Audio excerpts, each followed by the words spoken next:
lang po ang UTI kayo, Ano po? UTI lang po. UTI. Oo po, ayan. UTI lang. UTI. Ganyan po pa abuto sa, sa kidney. Balik-balik daw po sa...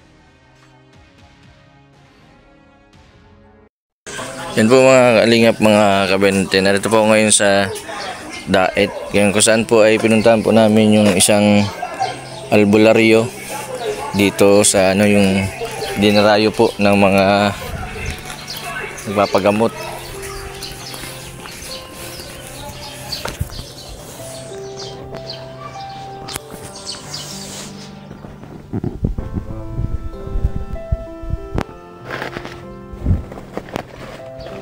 Wala.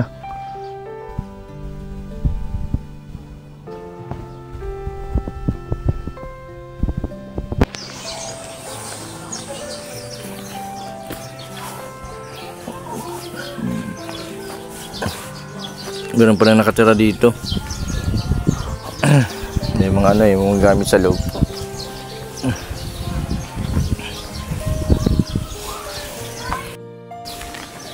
Yan po, mapagamot po si Rubilin kasi napilayan po na kamay.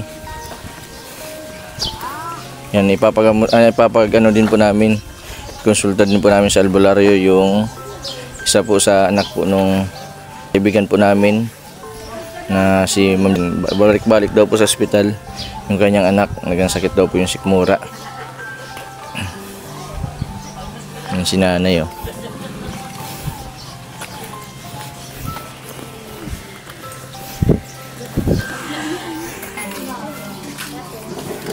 Rubilin, ano yung sumasakit sa iyo? Balakang. Ha? Balakang. Balakang. Ba't sakit ang balakang mo? Alamin natin kung anong sakit. Hindi ka man na natumba sa bike? Hindi. Baka may UTI ka.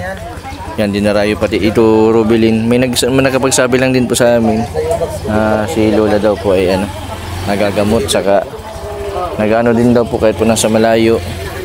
Pinagdadasal lang niya yung klase ng paggamot niya, pagdadasal niya. Nawalaan pati niya, Rubilin, yung kung ano yung nararamdaman ng nagpapagamot.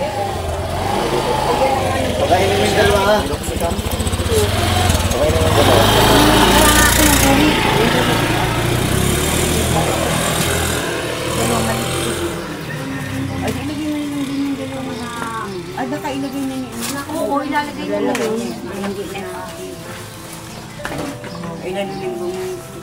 Ay, last year.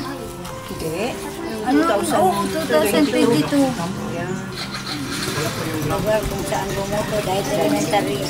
Ay, ayaw kong telepono. Hindi mo sa kaanak mo. Hindi ko alam mo. Ay, hindi nga niyo. Takin ka na lang. Kay Radio. Dito. Ang pagagamot po ni nanay, lang. Pang kusang loob. Donation.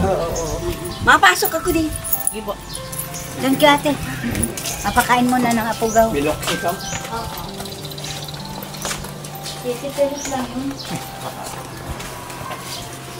Grabe. Marami ka po palang pasyente dito, Lola, halos araw-araw. Ilang taon na po pala kay Lola na nagagamot? Ano na po, mulang 15 years old ako.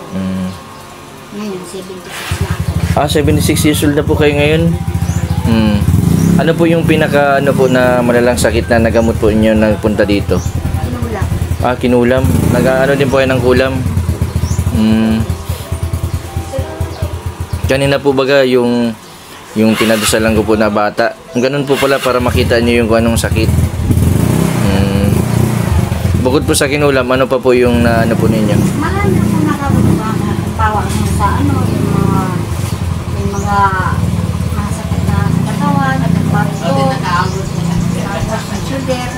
Ay, nahilot din po kayo? Hindi po hindi. Hindi po yun. Massage lang. Yung pong mga panghilot po ninyo, ano po yung nilalagay po ninyo? Gawa lang po ninyo? Ay, hindi. Yung nabibili? Opo. Lola, may mapal gamot. Sige po. Bata. Sige na po. Guys.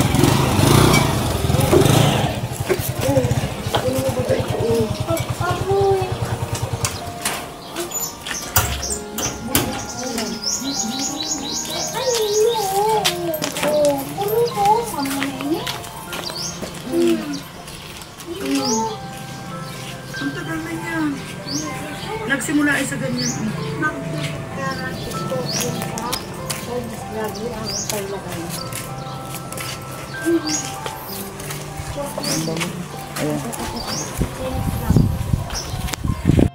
Kaya ba yung ano niya, ginanday niya lagi.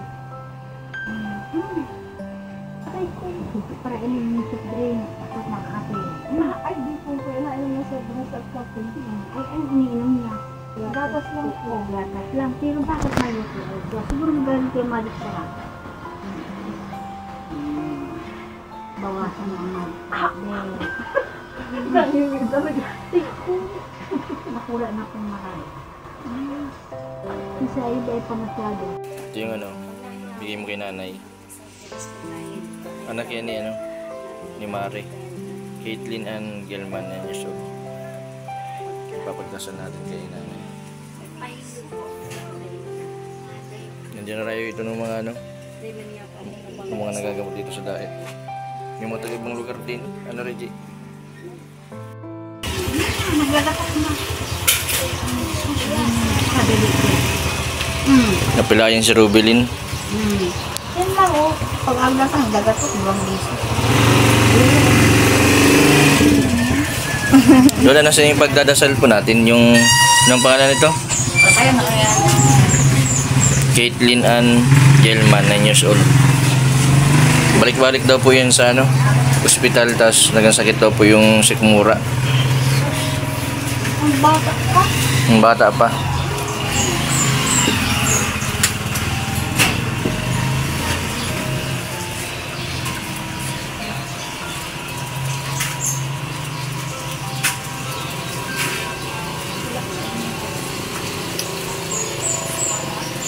Anak yan ni Ma'am Jocelyn Navarro.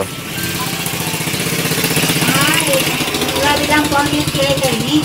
Ano po? UTI lang po. UTI. UTI lang po, walang problema. Diyan po ninyo nakikita sa ano? Oo po, ayan.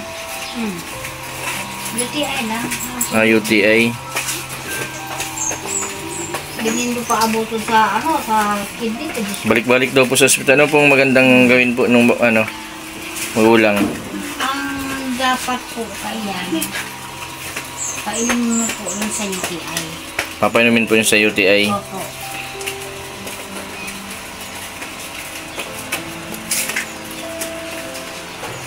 May sakit daw pang sikmura UTI.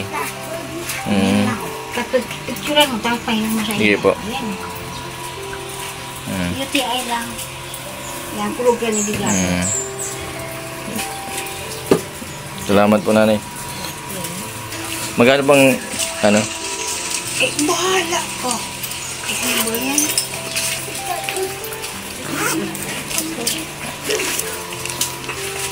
Salamat po. Okay, salamat po. Grabe ang tao, nagdadayo itong pagamutan na.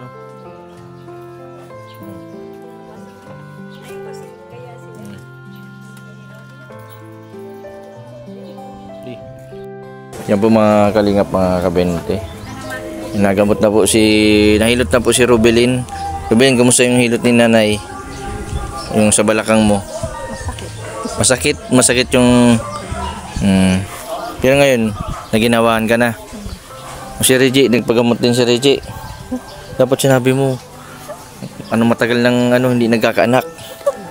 Ano? Kasi nga daw, bakit di nagkakaanak? Bakit di nagkakaanak? Kasi, Si Rubilin. bakit di nagkakaanak si Ate Reggie mo? Kasi ano din? Baog.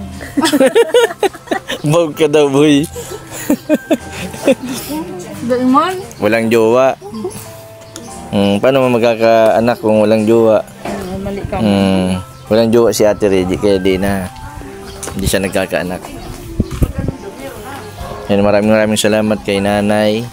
sa pag-ilot kay Rubilin. Dito po ay donation lang, magkano lang po yung gusto nyo pong ibigay.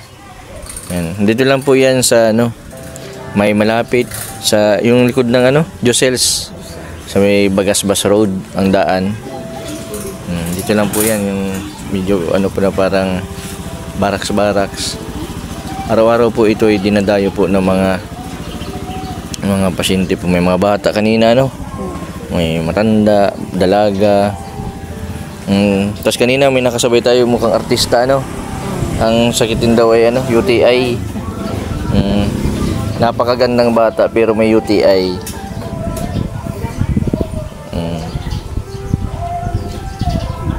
Tapos nagpatingin mo na Reggiano? Oo, marami ka daw sakit. Marami daw akong sakit. Pero hindi naulaan ni nanay. Hindi alam ni nanay kung ano yun. Hindi alam ni nanay. Ang palang sakit sa pag-iisip, Ano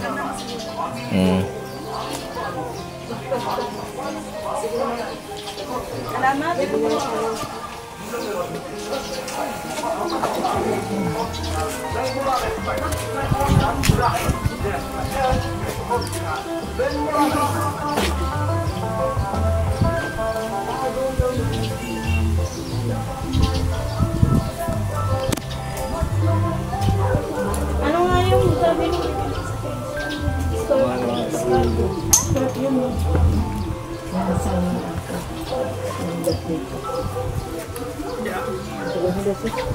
Kami sa bilihan po ng cellphone. Ayan, kuha po namin si Rubilin ng cellphone. Yung cellphone niya nabasag. Yung yung screen siya naipit. Mga sensitive talaga ang mga cellphone ngayon. Kunting ipit lang na yung CD. Yan, maraming salamat kay Ma'am Lydia. Ano mo sabi mo kay Ma'am Lydia? Kay Ma'am Belinda, salamat din kay Ma'am Belinda. Kasi sino pa? Tita Rose, malapit na daw yung package nyo. 2 buwan daw. Naka-direct na yung sa inyo. Maraming salamat kay Tita Rose, kay Ma'am Lydia, kay Ma'am Belinda. Ma'am Bir, ang ganda ng cellphone ni Rubilin. Sana all, Honor X9. Ay Rubilin, mahal ba yan? Sino nagdagdag? Ate Reggie. Ay salamat po kay... Sino nga nag-ano niyan, sponsor? Tita Lydia, kay Ma'am Lydia. Salamat po sa binigay po ninyo. Yan, matibay-tibay na yan Hindi na basta mababasag. Nakadalawang, di ba pangalawang cellphone na binigay ni Ma'am Lydia sa kanya, Sabi na message mo kay Tita Lydia. Huwag po sana kayo magsawa magbigay ng aking cellphone sa susunod na taon ulit. Maraming salamat kay Ma'am Lydia. Yan po mga kalingap, mga kabente. Yan si Rubilin po napilayan. Buti na lang po at nadala ko po dito sa isang albularyo. Yan, dito po sa amin, sa lugar po namin dito sa Camarines Norte. Pag may napipilayan o ano man po ang mas gusto po nila na sa albularyo. Yan, ito na po yung kinagisnan na mga sinauna hanggang po ngayon, yung tradisyon noon na pagpapagamot. Respeto din po yung yung gusto nila Reggie. Kaya sabi ko po sa kanila, nandito lang ako nakasuporta sa kanila. Ang kailangan nga po sabi ko ay check up na lang po. Kaso kanina grabe po ang pila dun sa mga clinic po sa Daet, at mas binabuti po muna dito sa albularyo. Yan po mga kalingap, maraming salamat po sa lahat po ng sumusuporta sa aking YouTube channel. Maraming salamat din sa suporta ninyo kay Kurbal, Kalingap Rab, sa lahat po ng mga charity vlogger na tumutulong po sa mga nangangailangan. And pasupport na din po ng aking pangalawang YouTube channel, second account na Kalingap Jason. Ang account ko na ito na Mr. Bente Boy Vlog. Maraming po salamat. God bless po sa inyo lahat.